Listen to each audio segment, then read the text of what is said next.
ઘઉંનો લોટ લેવાનો, તમારે लिए ડુંગળી, आटा लें और इसे बारीक कटी हुई प्याज, कोथिंबीर, ताज़ा धनिया, कटी हुई हरी मिर्चों, जीरे, नमक और खालिस देसी घी के साथ मिक्स करें।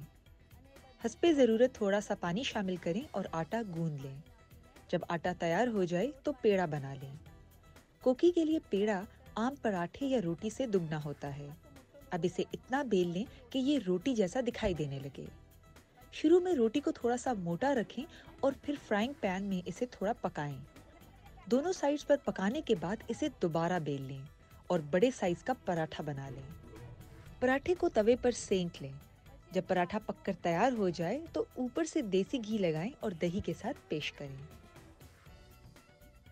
these બધા कोकी एक सिंधी डिश है। तकसीम के बाद जब सिंधियों ने इंडिया का रुख किया तो वो अपना खाना भी साथ लाए। कोकी हमारे लिए सिर्फ खाना ही नहीं बल्कि हमारी सकाफत का भी एक हिस्सा है, बिल्कुल थेपले की तरह, जिसे हम सफर के दौरान खाते हैं। अगर आप कोकी को 2-3 दिन तक ताज़ा रखना चाहते हैं तो प्याज की जगह काली मिर्च इस्तेमाल करें।